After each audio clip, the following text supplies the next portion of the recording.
That's pretty. That's pretty bright.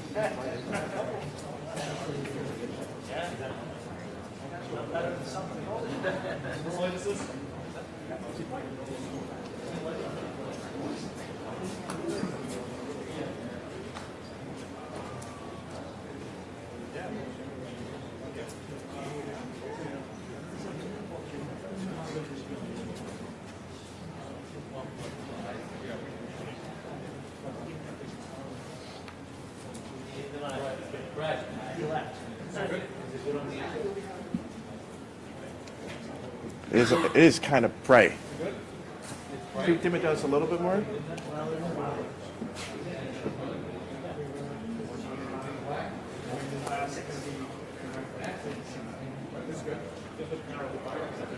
That's fine.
What's up?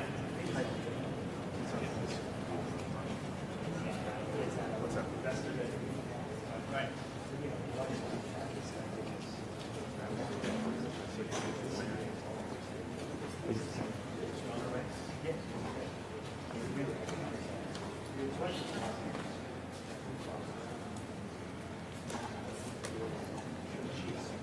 He gives a lot to them. Yeah. That's, but you know, say one.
sent me an email, so I'll go back and write it.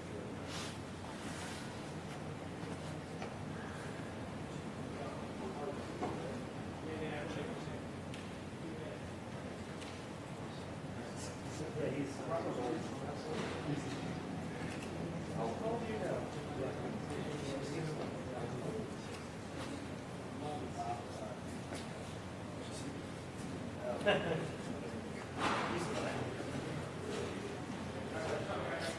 Heads up, guys.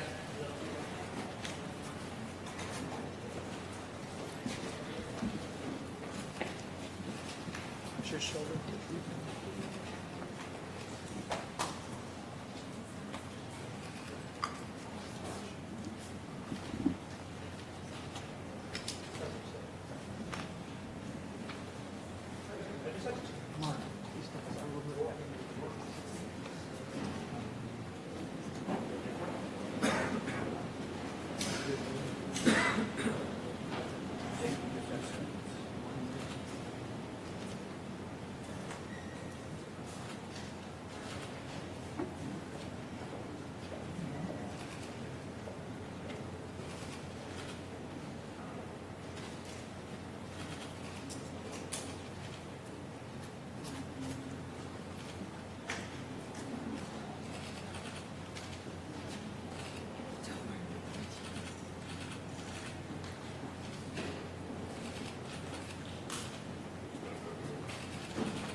This never gets easy.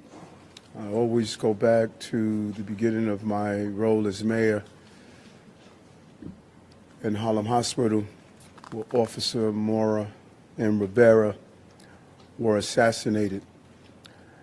I remember watching their family members enter the hospital and a loud yell of, "No, God, please tell me it's not true." And I thought about that today when the notification came over from the police commissioner that we had a number of shots fired and we're still unraveling what took place. And our hearts are heavy. 5 innocent people shot tonight.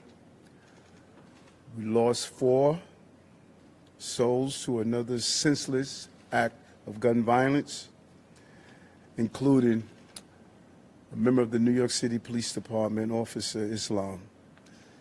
He served in the 47th Precinct. He was just 36 years old and a 3.5-year veteran of the department. He was doing what he does best, and all members of the police department carry out. He was saving lives. He was protecting New Yorkers. He's an immigrant from Bangladesh, and he loved this city, and everyone we spoke with stated he was a person of faith and a person that believed in God and believed in living out the life of a godly person. He embodies what this city is all about. He's a true blue New Yorker, not only in a uniform he wore, but in his spirit and energy of loving this city. And early tonight, I met with the officer's family. I told them that he was a hero, and we admire him for putting his life on the line. This was his dad's only son. I think about Jordan, my child, and it's unimaginable to experience a loss of this magnitude. And 3 other innocent civilians are also dead. 2 males and 1 female, and another male is seriously injured, fighting for his life in critical condition because of the violent, despicable attack. Additionally, the shooter is dead of an apparent self-inflicted gunshot wound. To be clear, 6 total tonight died, 1 including the perpetrator. And I'm sorry, 6 total was shot tonight, 1 including the perpetrator.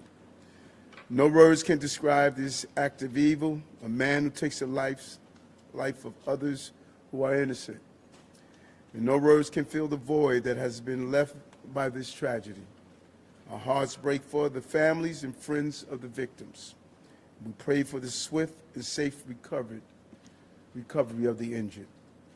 The horrific crime reminds us all how easy it is to gain access to a gun. Gun violence has scarred so many neighbors and ripped apart too many families across this entire country. And we will continue the fight to do all we can to protect our city. But tonight we mourn for those who were killed. And we pray for the families as they go through this painful moment. And as I stated, 5 innocent people were shot. And the perpetrator was shot. We will continue to do what we do as a city, and that's fight to protect innocent New Yorkers. At this time, I'm going to turn it over to the Police Commissioner of the City of New York, Commissioner Tisch. Thank you, sir. The information that I'm about to provide is preliminary and subject to change. At 6:28 p.m., the 911 call center started receiving multiple 911 calls for an active shooter inside of 345 Park Avenue at 52nd Street in Manhattan. What happened next is under an active investigation, and details are still coming in, but here's what we know so far. Surveillance video shows a male exit a double-parked black BMW on Park Avenue between 51st and 52nd Streets, carrying an M4 rifle in his right hand. He walks towards the building's entrance. That individual was seen exiting the BMW alone.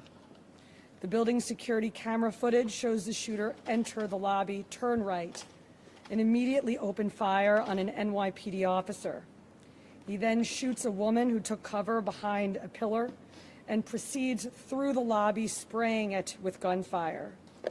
He makes his way to the elevator bank, where he shoots a security guard who was taking cover behind the security desk. One additional male is shot in the lobby, per his own statement from the hospital. The shooter then calls the elevator, which opens in the lobby. A female exits that elevator, and he allows her to walk past him unharmed. He goes up to the 33rd floor, which is route and management, and begins to walk the floor, firing rounds as he traveled. One person was struck and killed on that floor. He then proceeds down a hallway and shoots himself in the chest. In total, we have 5 victims shot, our officer and 4 other innocent civilians, plus the shooter. The shooter is believed to be Shane Tamura, a 27-year-old male with a Las Vegas address. The vehicle he exited is registered in Nevada to Mr. Tamura.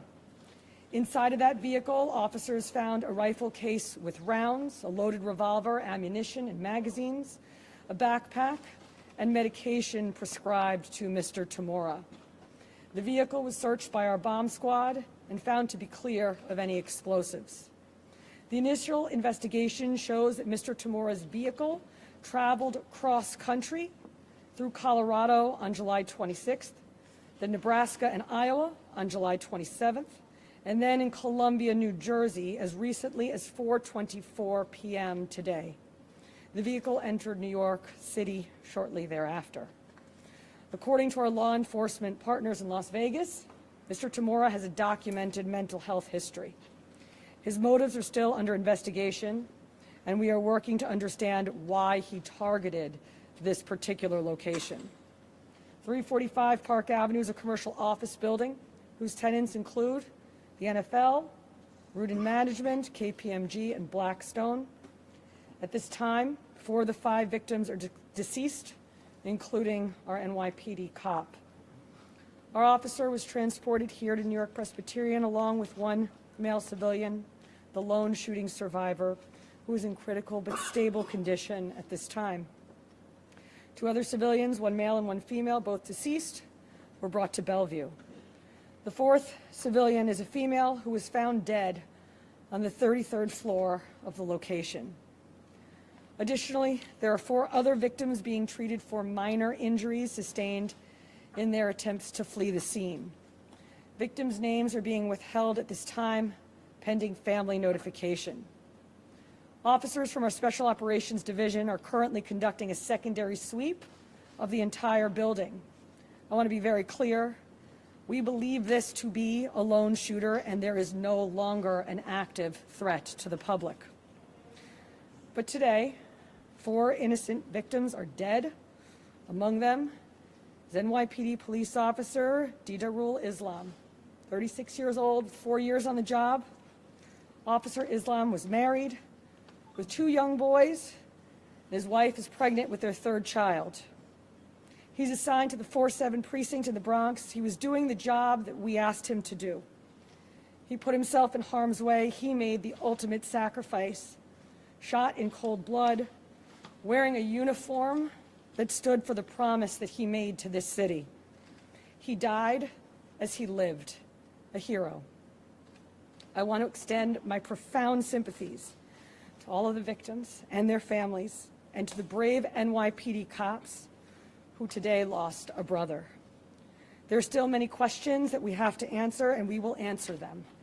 But for now, our city is in mourning for the innocent lives lost. May their memories be a blessing. Pat.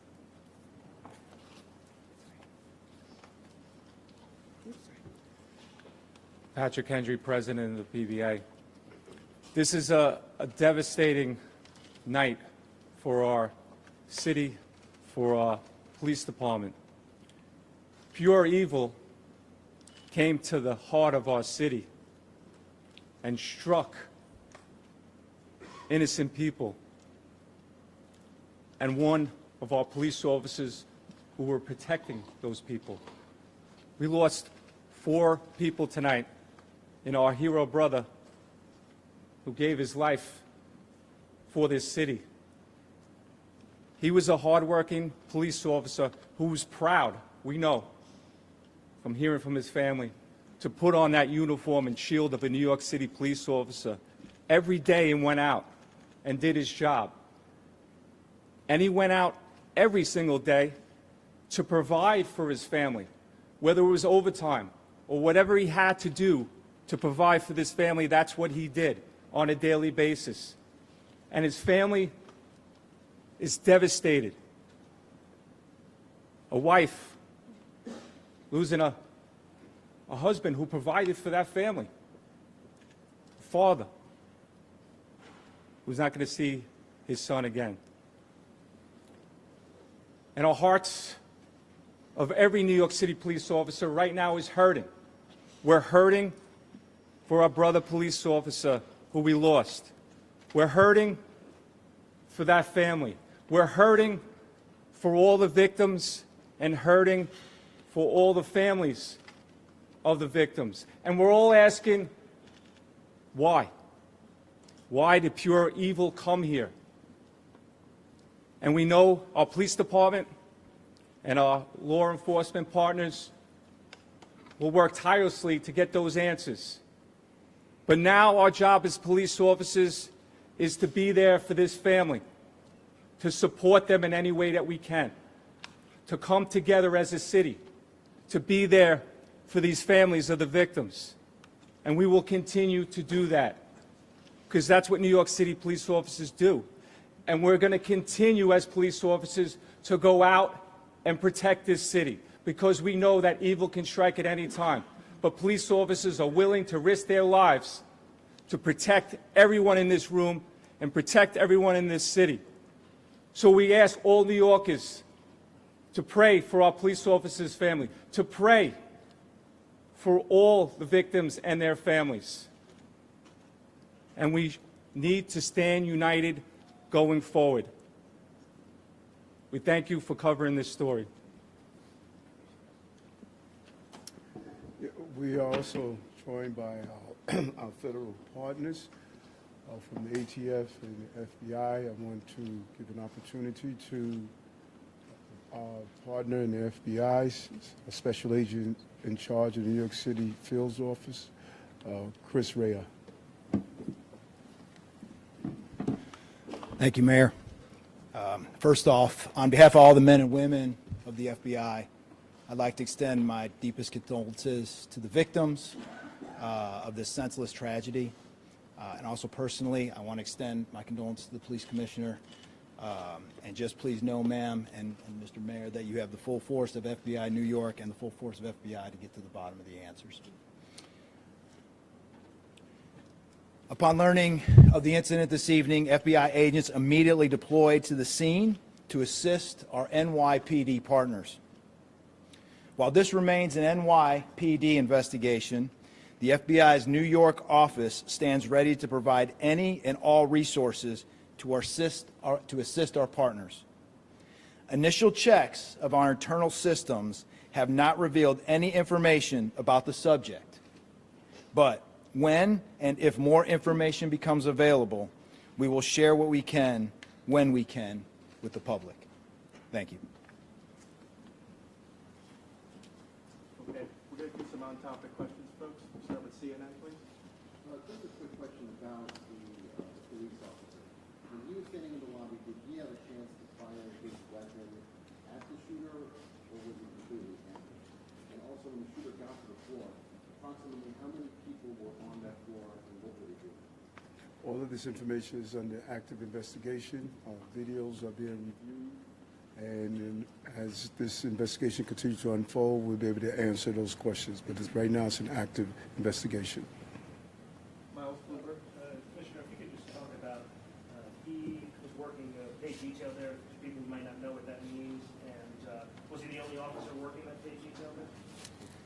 I believe that there were 2 officers in the building working pay detail assignments in different parts of the building. And what is that if people, may say he's on his day off, working in a uniform? Paid detail is a program that we have set up at the police department that allows companies to hire officers in uniform to provide extra uniform security. Commissioner, based on interviews with witnesses, did she say anything at all? And secondly, did you leave behind any manifesto, any writings or paperwork? I already described what we found in the vehicle, and it's too early in the investigation to discuss anything more. Thank you. Is there any indication that he had any prior connection to New York or to the real estate industry? I believe that's the business group he's in. As I said, too early in this investigation to tell, but nothing that we have seen preliminarily. Commissioner, can you talk about what the medication was that was found in the vehicle? I cannot. Can you speak about any prior law enforcement contact you may have had? I cannot, other than to say that our partners in Las Vegas made us aware of a mental health history. Yes, Steve? Wilson Durham?